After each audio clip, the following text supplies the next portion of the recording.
Welcome to the Commentary Magazine Daily Podcast. Today is Halloween, Thursday, October 31st.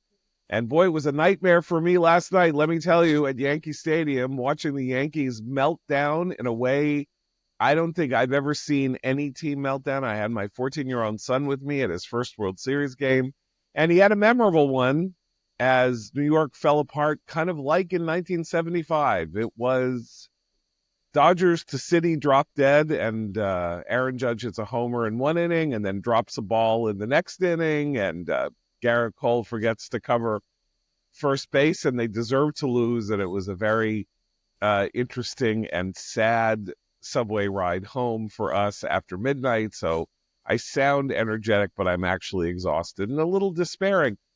Probably like people inside both the Trump and Harris campaigns who must be veering hour by hour, minute by minute between excessive elation, like the Yankees being up 5-0 at the beginning of the game, and then plunging into despair when a poll comes out that doesn't say quite what they want.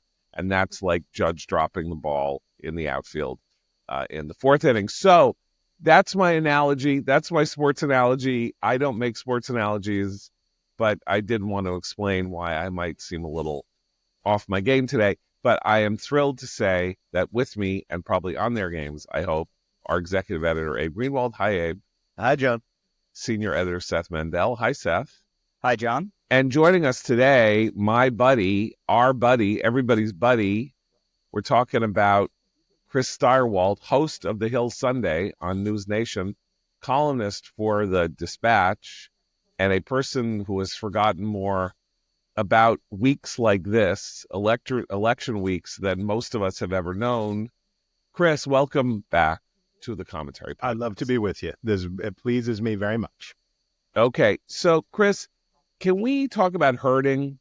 Yes. Herding is a term that is used to describe the peculiar fact that at the end of political campaigns where there is a lot of polling, mysteriously pollsters all seem to converge on the same numbers for the final tally of what they say is going to happen in the race. And the reason this is considered something suspect is that randomness itself in surveying human beings and their behavior should suggest that every poll finding at a 49-49 race, that should not happen simply by the standards of what is actually going on in polling, which is that you're asking random people, you're asking random people questions in different configurations, and so you should at least have two or three that come up with wildly different answers just to make sense of statistics. So, Chris, do you think that and herding has to happen kind of consciously, because pollsters have to apply various ideas about what the electorate is as they are trying to massage their polls into something they can report. And so are they using other polls as their guide to how they're going to massage their polls? Do you think herding is going on and that we are getting data that we can actually trust, or are we basically flying blind? Well, we can certainly trust the data that point to a close election. Right. So if you want to take a useful, normal humans approach to what the data say this is a very close election. And then you can say the next stupid and obvious thing. It all comes down to turnout. Okay. So that's what you could walk away with. In an average of the 5 most recent high quality national polls, Kamala Harris leads Donald Trump by 0.2 of a point. So, the herding happens both organically and inorganically, or superficially. So you have the organic herding, which is you have the Association of Public Opinion Research people, and they have meetings and they have conferences, and they gather and they text each other and they read each other's tweets. We had a great panel yesterday at the American Enterprise Institute with 2 wonderful pollsters, Kristen Soltis Anderson and the guy at Hart Research. So couldn't have two better, an R and a D pollster. And they're not really competitors, right? They're not competing for the same clients. Business. Yeah. I mean, on corporate clients, sure, but they're in different spaces, but they do the same thing. So after the 2020 election, after the 2022 election, people gather, they talk, and they say, what assumptions should we be making about the electorate, right? How many non-college whites are in a representative sample of the American electorate? How many black men? How many this? How many that? So that's the organic herding, and that happens over time, is that inside any profession, there's going to be professional standards that come into place and groupthink. So that part is understandable. Then there's the other kind of herding. And the other kind of herding is, so let's say you have a poll in the field for 4 days. 4 days is good. 3 days is good. So the first night comes back and the sample tells you that Donald Trump is leading by 5 points. You go, okay, it's one night. It's not enough of the sample yet. We're going to get another 700 voters in this thing, and I'm not going to worry about it. Second night comes back, Donald Trump is up by 8. Do you say, keep going, or do you say, I think we got something weird in this. This is an outlier. We don't want to do it. Start over. So if you're, and I don't want to accuse anyone of doing this, but if you are, let's say CBS, they're having a bad month anyway. So you're CBS, and you get 2 nights of poll that come in and say Kamala Harris is up 8 points. Do you want to publish? Do you want to go ahead, or do you say, let's spend another $50,000, start over, re-rack, do it again? And that's how the less benign kind of herding works, which is, it's not that you're throwing away a completed result. It's that before you get to the completed result, you've said, something's wrong here. Let's start over. Let's do it until our poll agrees with everybody else. People still make fun of the Washington Post for having a poll in Wisconsin that had Joe Biden up 16 points or whatever. 17, yeah. 17, yes. The weekend before the 2020 election, right. Exactly. So, you the still poll is know off the number. by 16 points, yeah. Right. So and Donald Trump lost there by only 0.6 of a point. Yeah. So there are strong incentives not to do that, because the John Podoritzes of the world keep the receipts and remember. I wish that I were the keeper of the receipts. Like, I wish that it were the case that the receipts are kept. It used to be actually that pollsters were literally driven out of business at the end of an election cycle when they got things so wrong, or it was revealed that they really were essentially doing push polls. That is to say, they were going out with polls trying to get results that would be supportive of a narrative that would help their side, right? So we had various pollsters, John Zogby, we had the public policy polling in North Carolina over the course of the first decade of the 21st century that basically stopped doing, they were done because they had so misrepresented what was going on. And then you really had to look at it and say, since they were doing so in multiple races in multiple states and not just at the presidential level,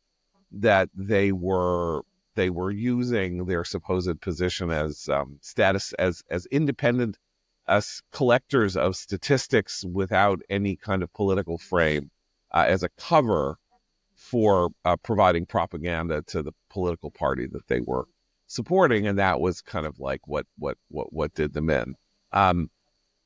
That doesn't really happen anymore. Right. I see all these people in the field in 2024, if they still have the money to do it or they have clients or whatever, who kind of shat the bed in 2020 who are still in business. So as long as you have a brand now, an identity, and you can pump out material, apparently you are no longer discredited simply because social media creates the conditions under which you can avoid discrediting simply by pumping garbage out becomes garbage in a kind of weird and everybody likes their own home cooking, right? Right. Yeah. And confirmation bias is powerful. And if you see stuff that tells you that agrees with your assumption about what the race is, then you're going to do it. And some pollsters, I'm trying to remember the name of the guy in 2020, the Republican guy. He was out of Georgia. Robert Cahaley. Is that the one you're talking about? Trafalgar? Yeah. Who would not tell you his methodology? And cranking out polls. And look, if I was right, if I had a hunch about, so there's three scenarios for this election. Harris is more understated than Trump, 2012. Trump is more understated than Harris, 2016. Or the polls are right, 2000. And if I had a hunch that it was either Harris is more understated than Trump or Trump is more understated than Harris, I could very easily change the informational inflow. I could move the slider on just one stat, right? Oh, I think black turnout's going to be this. And it would result in a poll that depicted the outcome. So the reason that I only average high quality national polls that follow methodologically sound stuff is exactly what you described, which is CNN the best polling outfit in America? No. Sorry, CNN, SSRS. It's not, you're not number one. But they have a long track record. They're basically accountable and they're fairly transparent. And if there's friggin' in the riggin', we can see in the crosstabs like, wait a minute, what's this number? What's in here? And so that's an incentive toward hurting, but a disincentive toward the kind of, and just to be annoying, a push poll is a poll that's not designed to obtain the result. It's a poll that's designed to push a voter into a point of view. I'm sorry. Yes, I misdefined it. It's a push polling is a form of voter suppression. Right. It's usually voter suppression or literally motivation. Individual call by call. Is that push by? Yeah. So I miss. Abe, you were going to say. Oh no, just on the point of how John, you were saying it used to be that you would be sort of drummed out of business if you had this obviously wrong, biased polling. Now there are too many audiences who want too many different things, and they are perfectly willing, any segment among them, perfectly willing to tune out accurate polling if it doesn't reflect what they want to hear. We've seen them turn on their favorite pollsters over the years.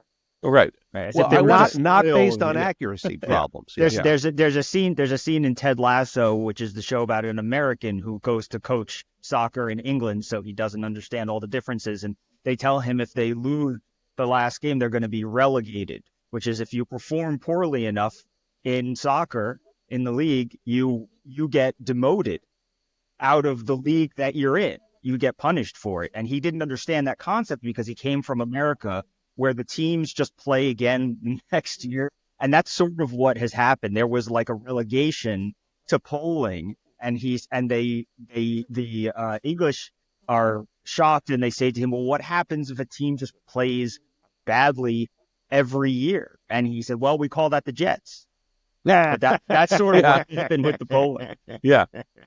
All right. So we're talking sort of technically about the polls, but then let's talk about this question of who is going to vote. And the truth is we have no idea who's going to vote. And therefore I get very suspicious when I look at the polling and I see in the last week of this election that these final polls feature what are called likely voter screens. That is to say that pollsters apply as they're asking questions, they throw out or they get rid of voters whom they think are not likely to vote, and they do so using a series of questions that indicate whether or not they think the voter who's answering the question is therefore demonstrating a likelihood of voting. And there used to be a series of questions that made this what appeared to be relatively accurate, although, of course, since polling has not been all that accurate over the last 25 years, maybe the whole act of doing likely voter modeling is ridiculous and should be stopped. But, they would ask, how many elections have you voted in? Do you remember who you voted for last time? Chris, you know this much better than I because you've actually worked in designing polls and all of that. But that now we literally have everybody saying we have no idea what the electorate is going to look like. We have no idea how many blacks are going to vote. We have no idea how many women are going to vote. We have no idea how many so-and-sos are going to vote. And therefore, if you do a likely voter screen, you are inventing an electorate based on your own, whatever, all sorts of reasons you might do so.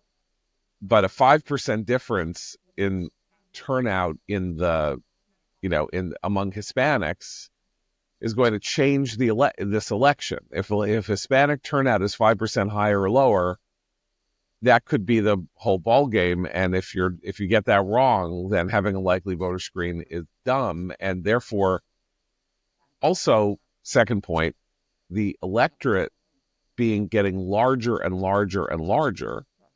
Right, we had 66% of the electorate voting in 2020. Having a all voter screen or a registered voter screen starts making more sense than if it's a 50-50 electorate where you're like, well, we better figure out who's going to vote, because if we ask people this question, half of them may not vote at all, and therefore we're getting nonsense data. But if you're approaching a point at which you can expect that someone's going to vote more than you can expect they're not going to vote, you might be better served just by counting everybody. So the electorate will not probably be bigger this year than it was 4 years ago. It will probably be smaller. 2016 was a very low turnout year. And 2020 was the highest turnout year ever. And I'm trying to look up this guy's name because I feel terrible for not remembering it, who was at AEI yesterday from Heart Research. And he had a great analogy, which is, imagine you were doing a jury, you were trying to survey a jury to get a verdict in a case. And you're like, here are the 12 jurors. Great. This is how they vote. And then over in another corner of the room, somebody turns on a light and says, there are actually 7 other jurors who were sitting over here, and now they're going to vote too. So public opinion research, 90% of public opinion research is done for marketing purposes, right? Do you like the way that the new Coke Zero can looks? Are you satisfied with your purchase of an Audi? Most of the public opinion research is that way. And if 70% of people like the way the Coke can looks, if the poll says it's 70%, but it's really only 66%, who cares? Doesn't matter, because you don't have to be right. The way that campaigns use polling, the best pollsters are partisan pollsters polling for campaigns. What do they use polls? They're not polling now, right? The campaigns aren't polling anymore because there's no point in polling anymore because they use polling for message testing. They're polling to see what's working. They're polling to see, well, we dumped $1 bajillion on this message in Michigan. Did it hit? Is it working? We use polling like obsessives, like sports fans, to say, oh, okay, well, the AP preseason top 25 says this, and, the da-da-da-da-da, and all that stuff, because we want to know. And polling's not very good at that. I got your name, Jeff Horwitz. Yes, and he's great. Jeff Horwitz of Heart Research. Okay. He is great. He's great, yeah. Great. And I really, he was very insightful. And of course, Kristen Soltis Anderson is always very insightful and very good too. But but I thought his analogy was very apt. The polls will be wrong. We don't know by how much, and we don't know in which direction. The assumption is that Donald Trump will be more understated in the polls than Kamala Harris, that they're both understated, and that he's going to finish better than 46.8, and she's going to finish better than 47. The only candidate in recent history to underperform their polls was Mitt Romney in 2012, who missed his number by a quarter of a point or something. But everybody tends to overperform. People forget in 2016, Hillary Clinton was substantially understated in the polls, and the last wave of voters came in. What makes this year very challenging is the polls have been stable because there have been a lot fewer late deciders. And by October 1, the race was pretty well constituted. Whereas in 2016, there was 20% of the electorate more that was still on the fence, and they broke substantially in Trump's favor. To your point, if Black America turns out for Kamala Harris, and I keep looking at this in Georgia and North Carolina, where there is a substantial Black electorate, in the same way that Kamala Harris has not been able to sew up Pennsylvania, and it keeps going bing, bing, bing, bing, bing, bing, back and forth, Donald Trump should have put Georgia away. He looks like he's put Arizona away. Arizona looks like it's done. Georgia is not. And I wonder, and so after the election, we will say, what we said in 2012, actually Black turnout and young voter turnout was higher than we expected. Because, in fact, how would you poll people who are unlikely voters? Because you can ask a question in surveys. Are you likely to vote? And that's something, but not great, because it's self-description.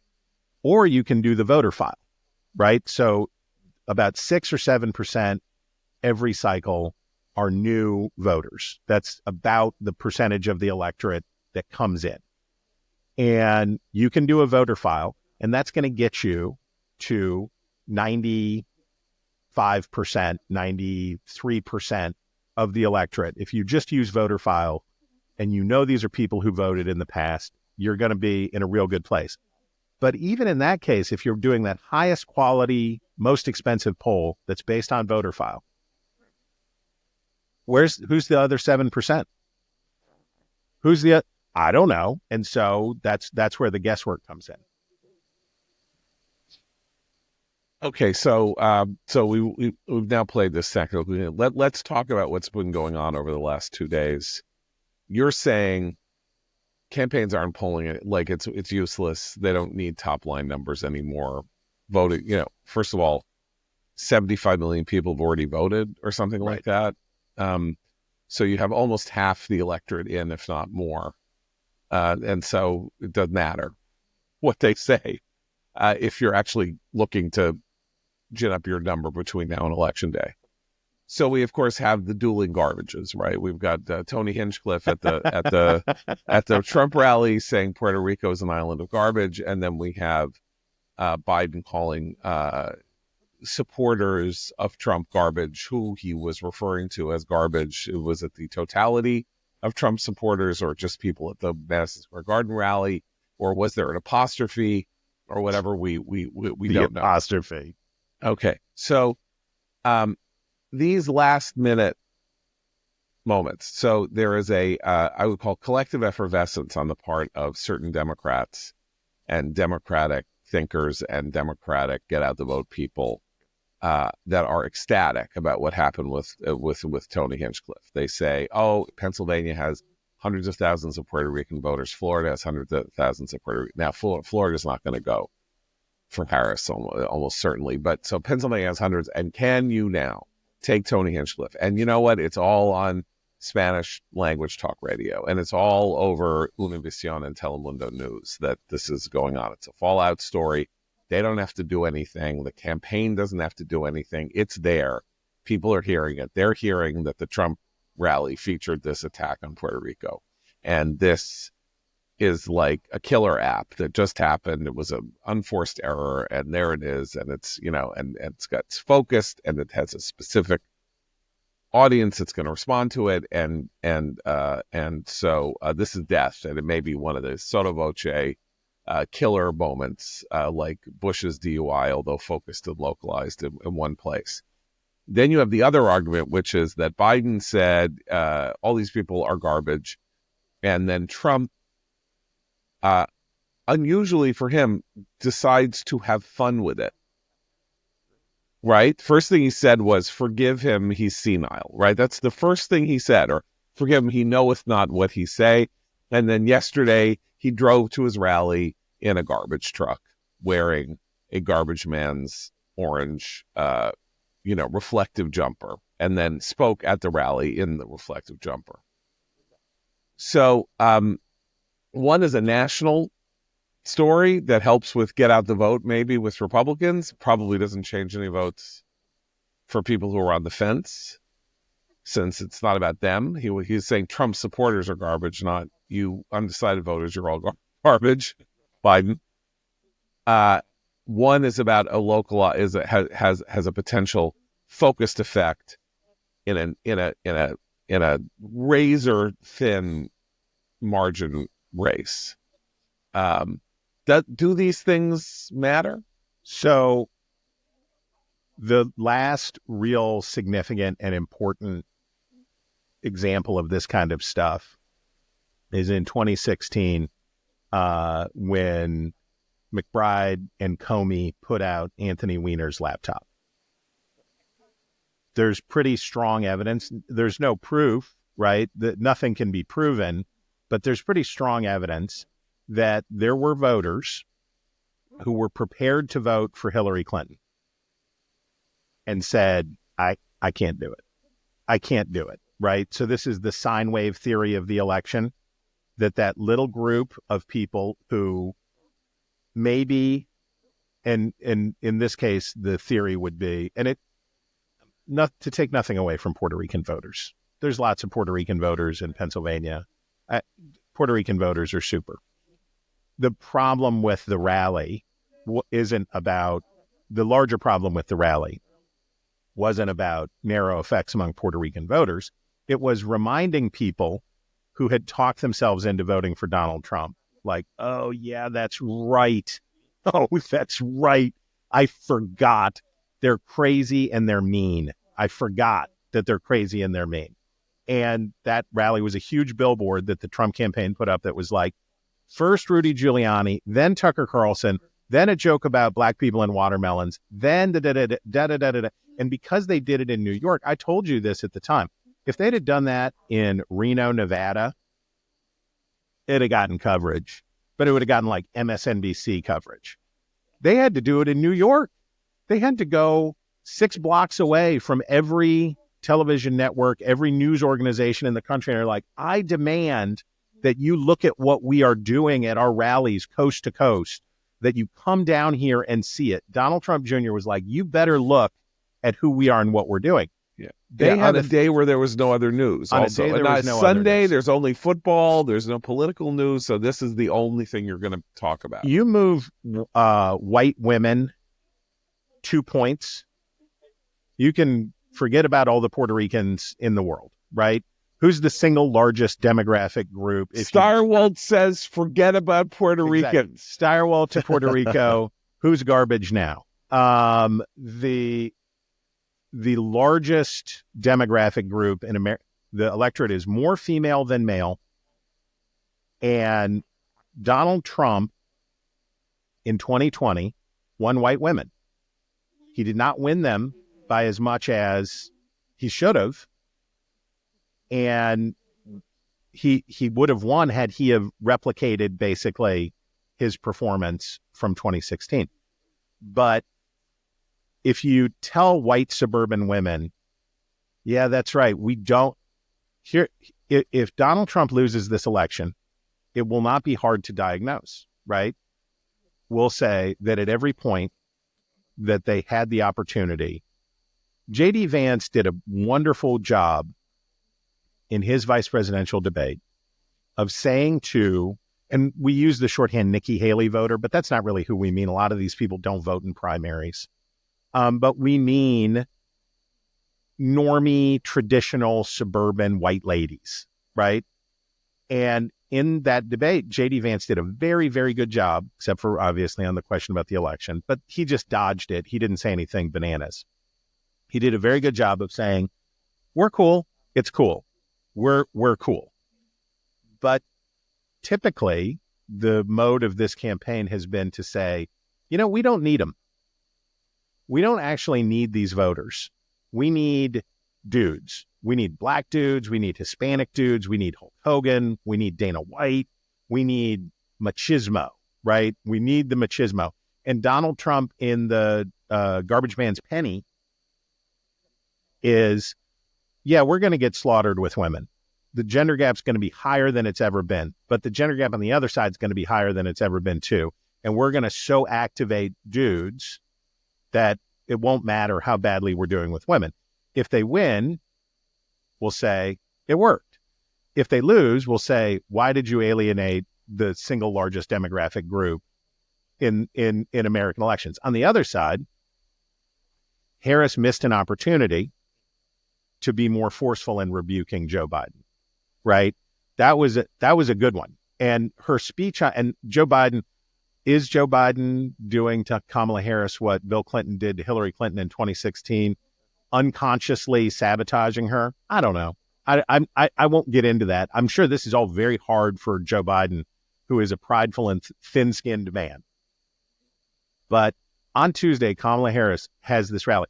I don't know, 70,000 people or whatever showed up on the mall, turn out for Kamala Harris. What's her message? Hey, white ladies, I'm begging you. You can't put the bros in charge. The bros are not, they're not safe. The bros are not, you are not safe with the bros. And it's a good message. She's reaching out to persuadables. She's trying to get that last little flip of folks who say, you know what, actually, I will vote for. Joe Biden goes out and in a dumb Zoom call, cuts the legs out from underneath that message. Are they completely offsetting? I don't know. But we do know this. These campaigns need something to talk about for the next 5 days. They got to talk about something because they've all given the same speech 10 million times. We could all recite it from heart. We know what they talk about. And this is something to talk about, right? This is one more thing to talk about. That was what I thought about yesterday and the garbage truck and everything, which is that Trump got a chew toy to play with. And if he's playing with a chew toy, he's distracted and he's playful. And that is way better for him than any other mode that he could possibly be in this week. Do you think it's really helpful to him to spend 5 days talking about tariffs? I don't. No. Tariffs are very controversial. And people classically, over the last 2 generations, have not sided with candidates who have gone heavy and hard into tariffs as the solution to everything. But that's where they were going rhetorically, and then they got this distraction. So therefore, in that sense, it's probably good for him, and it's less good for her. Obviously, it's not good for her that Biden has caused this tumult, but also she's got to do cleanup. Like, even if the media are giving her a pass and trying to avoid it and trying to avoid the subject, there's still some element in which the next couple of days will be her doing cleanup on whether her boss called 100 million people garbage. I mean, she can clean it up. I don't think she can't. I don't think that he won Trump the election. But Seth, Abe, where are you on this? Yeah, I mean, I think that the body language of the Harris campaign all along has been in line with what Joe Biden said, as long as you keep the apostrophe where we know it was, which was not on the page.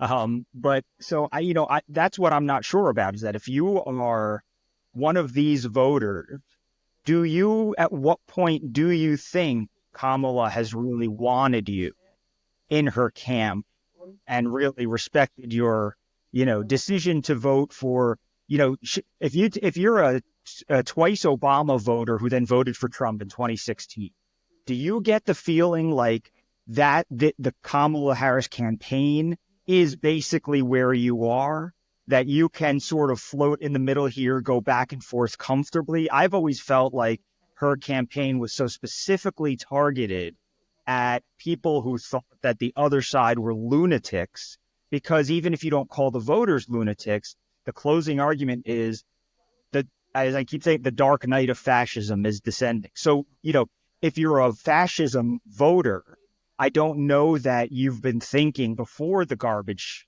comment that, I think it's just confirmation, I guess, is what I'm saying, of what a lot of voters felt was aimed at them.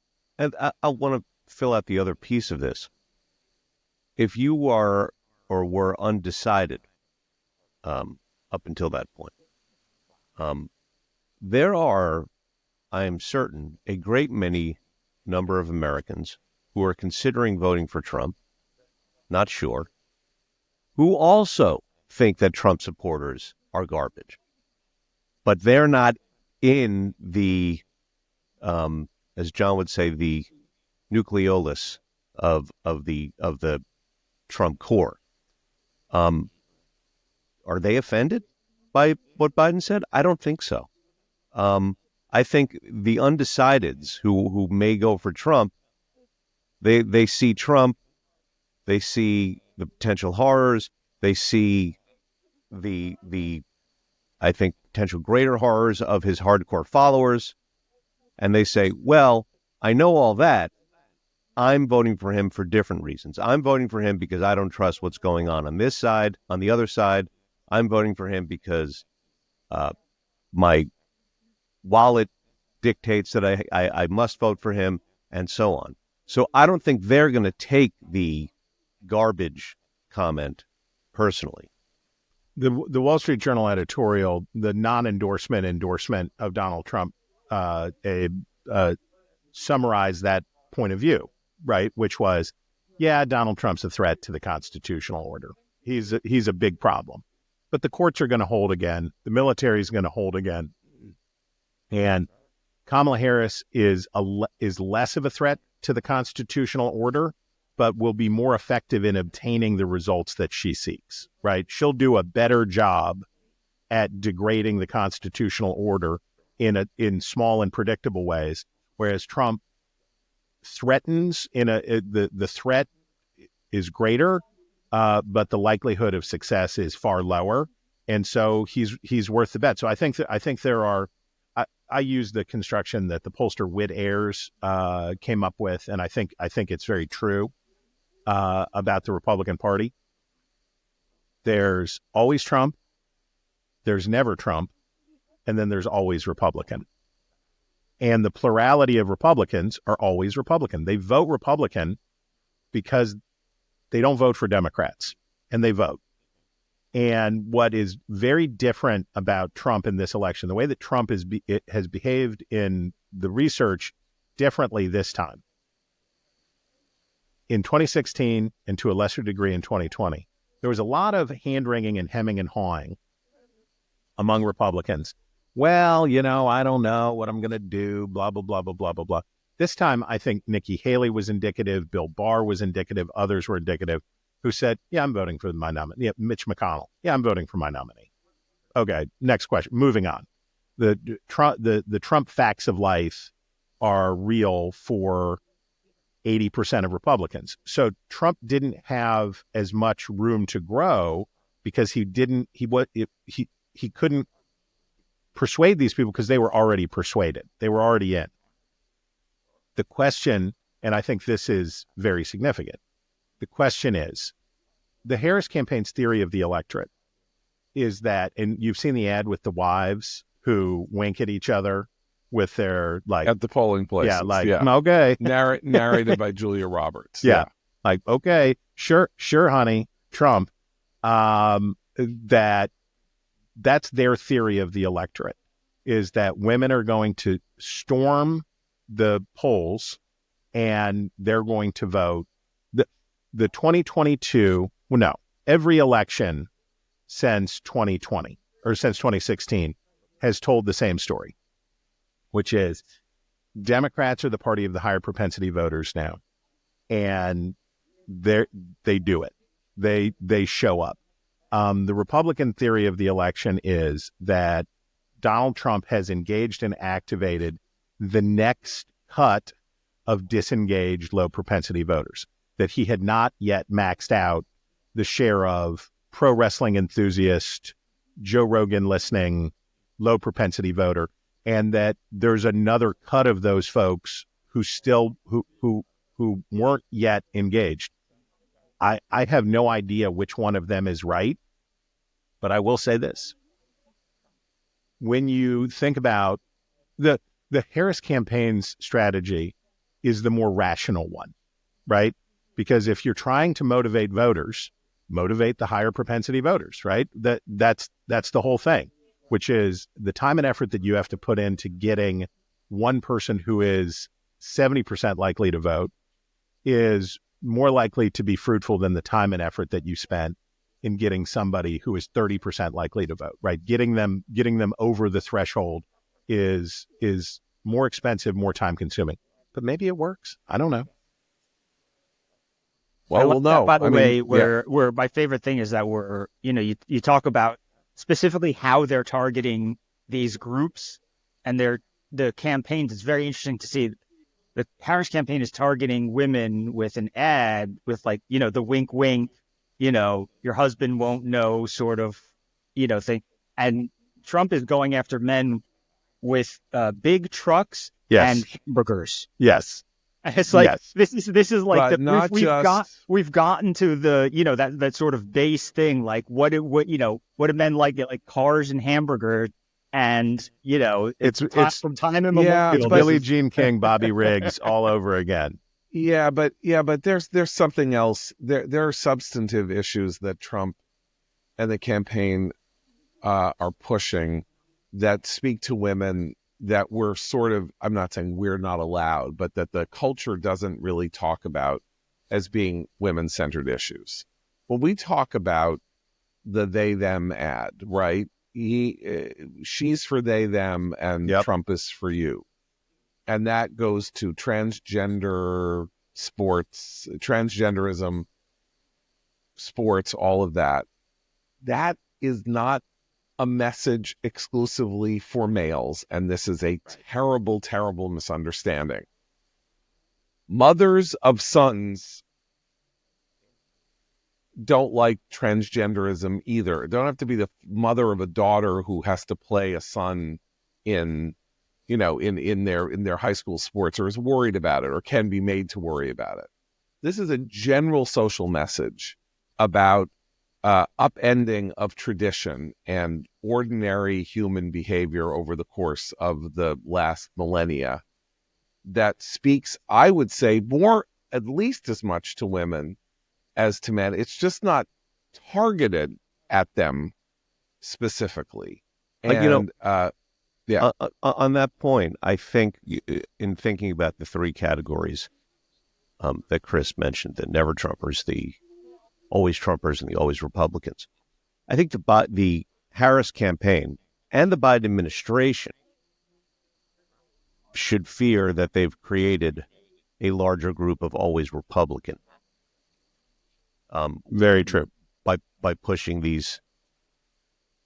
to varying degrees the kinds of policies and ideologies that you're talking about here. This is a very important point because, of course, none of it, what's being pushed are things that are not reflected in popular mandates, by which I mean when you advance transgender policies at the federal level, nobody ran on that. Biden didn't run on that.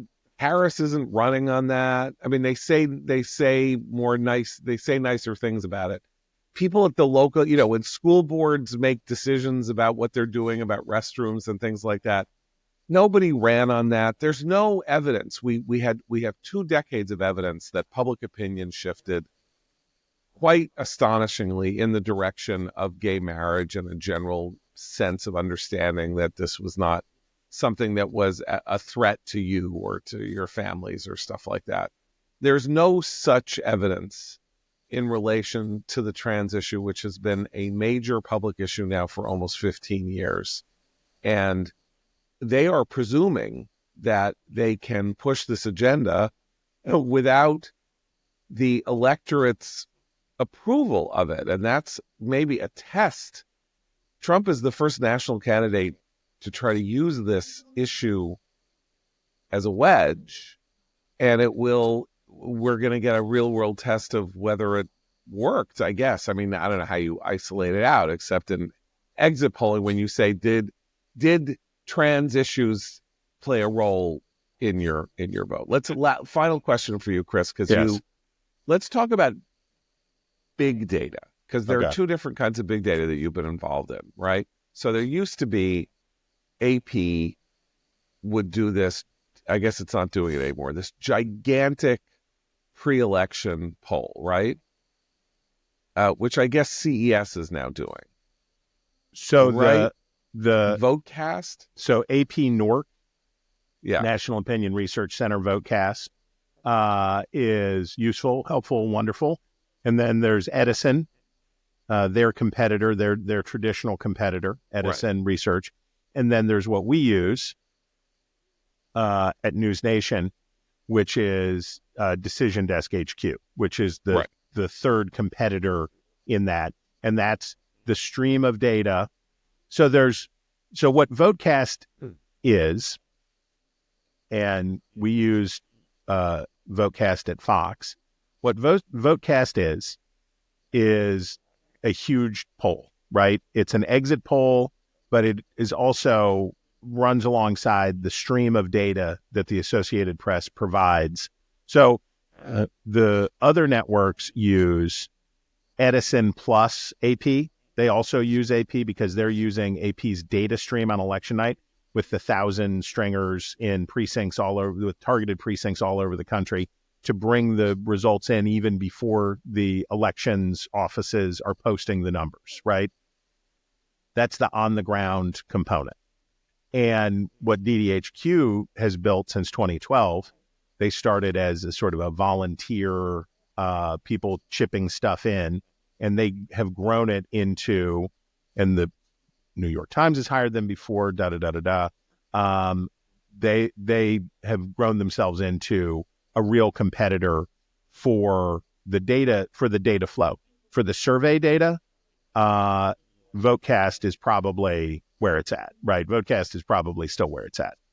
So we have 100,000. So both before and after the election, this is big data. This is like tens, if not hundreds of thousands of people spoken to all across the country that try to give us a picture of how they voted and why they voted. Right. And you ask questions before and you ask questions after. And then since you have the results of the elections, you can then take this gigantic pool of data and try to massage it with what the actual voting numbers appear to be, to give you a sense of why people made the decisions that they made. How does that seem to be? How do you think that's going to work this time? So for the forecasting part, you take all the pre-election surveys and then compare them against precinct-specific data. This is what the polls say.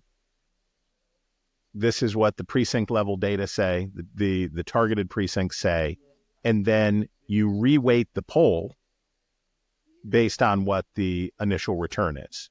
So as Georgia and North Carolina close, and then into the 8 o'clock hour, and you get Pennsylvania, you get Michigan, you get And so as the polls close, you pull these precincts and you say, is the term you use, is the poll behaving, right? Did the poll, is the poll right? Okay, it's not right. By how much? We remember famously in 2004, the poll said independents had broken for John Kerry enormously. They had not. And then you reweight as more data come in, you reweight, and then you get to where the poll's right. And then you can start making projections based on that. Post-election, I mean, we know what happens post-election. Post-election, the reason is the servant of the passions. It has ever been thus. It will ever be thus. If you believe that if Kamala Harris loses the election and you believe that Josh Shapiro was the correct pick for her and she loses Pennsylvania, you will say, there it is. There it absolutely is. And then somebody else will say, well, it's because she failed to engage with black voters on blah, blah, blah. And somebody else will say this. Well, yeah, we'll have this conversation for years. Sometimes the numbers are so big, though, right? Like sometimes the numbers are so big. If if the white vote goes wildly disproportionately for Trump, then we'll know something about the about America we didn't know before. And VoteCast is imperfect, but it's a lot more perfect than the Edison research. Because the survey, because they do it with National Opinion Research Center at UC, your alma mater, and there's just a lot more data, right? There's just a lot more completed surveys. And again, why don't I use online surveys to do horse race polling? Because there are methodological problems that make it less likely that it's going to give me a result. But if you're surveying for Coca-Cola, you can use online data. You can use whatever, because you don't have to be right in the same way, right? Right. No, you don't have to be predictive in the same way. Okay, so I've got a very specific question for you then. I've just looked this up, and in 2020, there were, in the 50 states plus District of Columbia, 175,441 electoral precincts in the United States. How many electoral precincts are in the targeted precinct category? 1,000? Are there 1,000? Yeah, okay. Let's say 1,000. Okay, so you have basically 1/175th of the electoral precincts in the United States, and you're picking and choosing among them to figure. Obviously, you could have a precinct in which there are literally 400 voters. Right, if you're but in you wouldn't Idaho pick that precinct. Right. But I mean, that's what I mean. Like, not all precincts are. It's not like they're all geographically. There's 1,000 people in every precinct or something like that. Okay. So you have sort of 1,000 precincts, and like famously, just to go to our one of our major bugaboos. There is a real question about 1980 and the Jewish vote for Reagan in 1980, since we're going to be talking about the Jewish vote for the next 2 months here or elsewhere. In 1980, according to the exit polls, Reagan got 39% of the Jewish vote. But if you went to targeted precincts, particularly in Brooklyn, particularly the precinct that ended up that was the district of Emanuel Seller, and then Steve Solars, and then Chuck Schumer, and then Anthony Weiner, though it shifted. But in that district, when they did the precinct count, Reagan got, where a couple of these precincts were like 95% Jewish. Reagan got 50%. So there are people who say Reagan got 50% of the Jewish vote, because when you actually went to a Jewish precinct, he got 50% of the Jewish vote. Like, how else are you going to calculate or calibrate what the Jewish vote was nationally with this incredibly small subpopulation? And I think that's where this question, this is how we are going to get a sense of whether Hinchcliffe's remark was a major political event or not, which is there've got to be precincts where you're going to know that are 75% Puerto Rican, and where we're going to have an actual vote tally. We can make it simpler. We're just going to ask Geraldo Rivera. We'll ask one Puerto Rican Jew what he thinks, and we'll have it. We'll be done. We'll be done. Well, that solves, you know what? That solves for everything. Exactly. Because he was a liberal, but then he's also a conservative, and he's okay, fair enough. Okay, so we have now, so basically the election, just like in the movie Swing Vote with Kevin Costner, or The Great Man Votes with John Barrymore, all comes down to Geraldo Rivera. Geraldo Rivera. My money's on Geraldo. There we have it. So that I think solves all of our problems. Just follow Geraldo. That's right. All day on Tuesday. That's right. He'll vote early and often, and we'll see what he does. And he may change through the day. You don't know. The last vote may be different from the first. Right. Okay. I want to be there when he opens the drop box. Exactly. Ballot drop box. And it's empty, it's been set on fire by somebody with free Gaza materials. That's got to be the weirdest story ever, right? Totally. Yeah. Okay, that we can't even get into that. There are these drop mailboxes where you put your ballot in. This is why you don't want to be doing this, people, and in the country, is like having a box sitting on a street that has votes in it that someone can throw a Molotov cocktail into. Like, how stupid is that? That's why we protect the vote. We have a secret ballot. It's in a box. It's supposed to go into a room. People aren't supposed to have access to it. You're just leaving the votes out on the street in Oregon and Washington. Like, what fresh madness is this in order to create conspiracy theories that will live till the end of time? Anyway, Chris Stirewalt, as our guest, you have pride of place to make a commentary recommends, a guest commentary recommend. I recommend Yuval Levin's latest book, American Covenant, which is about all this stuff. And if you're burned out on the election and you're burned out on all of this stuff, Yuval's book is an extraordinarily clear, useful explanation of how the Constitution can still save us and how our politics could be more formative of a better republic. And I cannot say enough good about it.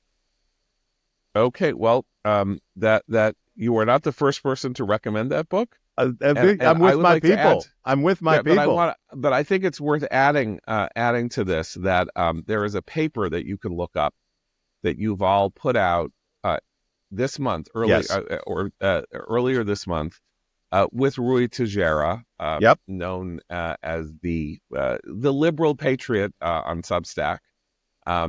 Political analyst for several decades, and their paper for AEI is called "Politics Without Winners: Can Either Party Build a Majority Coalition?" And it is a remarkable piece of political science analysis. It's really good, and you can read it for free right there at AEI.org. Just Google Yuval Levin, that's YUVAL-LEVIN, and AI, and it will come up, and you will read it with great profit, as well as American Covenant. But I got to be honest with you, Chris, I'm sick and tired. I've told Yuval this personally.